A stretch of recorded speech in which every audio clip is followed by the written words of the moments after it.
Hello everyone, welcome to Cinema. Today I'm going to show you some pictures and video about some of the stuff that I did for my son's Mario birthday when he turned 8 years old. First thing I'm going to show is the cake, which I made as a surprise cake. I'm also making a cake. I made it once before already, so we're just doing another one, and this time I'm going to record it because I realized too late that I didn't record the other one. But we're going to make a question block cake, and over here I've actually got some Skittles. We're going to be packing some Skittles in the middle of the cake. It's going to be a little surprise cake for the kids. Hope they enjoy that. Now I baked the cake in 2 pans. One was a 6x6 square, the other was an 8x8 square, and I just cut the 8x8 into the 6x6 as well, leaving an inch around each of the edges. You'll see why in just a moment. Once I got the cake started, I iced the edges that I cut to length so that we have a hole in the center without actually making a third layer and cutting a hole in the center. I just find that to be a waste of cake, so I did it this way instead. Make sure to put icing on the edges of the ends of the pieces that go in the middle there, so that they will stick well to the other sides. I used 3 bags of Skittles to fill up the cake. It is important not to get any icing on the bottom layer of cake. I made that mistake the first time I made this cake, and the Skittles did not pour out like I wanted them to. Then we just ice the top of that makeshift kind of partial layer and pop our top on. And then you just need to dirty ice the entire thing, and once you've dirty iced it, I like to pop it in the fridge for a little bit and then give it another coat of icing just to make it nice and smooth. I like to trim the bottom and the top of the cake with a decorative trim.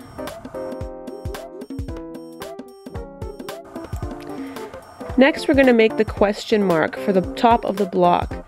Roll out your fondant real thin and just cut it into the shape of a question block. I like to use my lines to make a rectangle, and then I just cut the corners off and whatnot.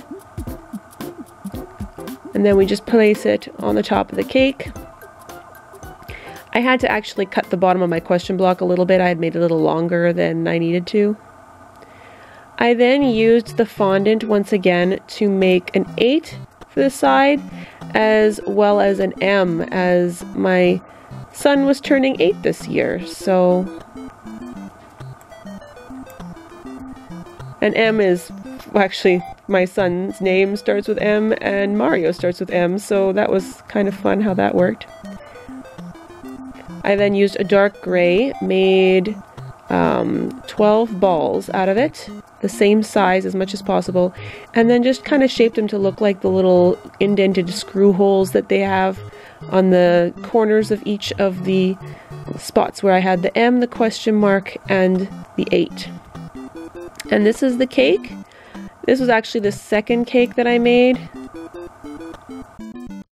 Happy birthday to you! Happy birthday to you! Cake. I want it. This one. Okay, just... This one will be... I want the next one. No icing. You do get icing, Missy. Oh, there's Skittles in there. Oh, that's a bonus. Oh, happy surprise birthday. Missy, here. That's your question block surprise. Alright, so this is another project I've been working on all week. This is a chomp. It's going to be a piñata when it's done, hopefully. Hopefully it works. I've never made a piñata before. So I've got him mostly painted. The white parts I'm going to actually be using fun foam, which you can see here. Some foam sheet. sheets, and I'm going to be making tea. And then I've got some black tissue paper I'm going to crumple, and hopefully you'll glue it on top somehow and it'll work. I don't know. And then these are Piranha Plants, which I've currently just set on some buckets so that they stay in place, otherwise they roll around. I did manage to do the inside as well. It's still wet though, so I'm hoping it'll dry very, very quickly. I do want to paint it. I think I'll have to make the stems tonight, and then maybe they'll be dry tomorrow and I can paint it tomorrow morning. The paint does not take long to dry, so once it's painted it's ready. But I'm not sure how I'm going to do this with the crepe paper. I've never done piñata before. I think you just kind of crinkle like little squares and crinkle them and glue them on. I don't know. I'll figure it out. Otherwise, if I get too frustrated with it, I'll just not do the crepe paper and we'll just leave it painted, and that's good enough. Even though the paint is not like perfect, you can kind of see some white spots underneath. It's whatever. They're breaking it apart, right? So maybe just put the candy inside. So yeah, I'm pretty stinking proud of this. I've also got these guys. I made these ages ago, and I remembered them, so I pulled them out for the party. So yeah, got a few decorations.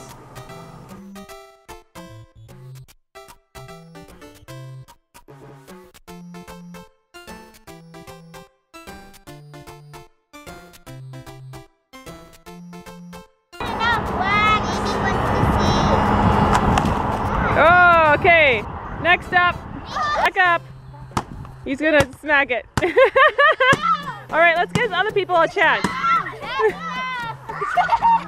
Okay. Well, thank you so much for watching. I hope you enjoyed this video, and I'm actually very impressed with how the chain chomp turned out. It didn't quite work as I was hoping it would for hitting it down. The string just snapped. Thank you again so much for watching, and if you like this video, please click like, and if you'd like to see more videos like it, subscribe to my channel.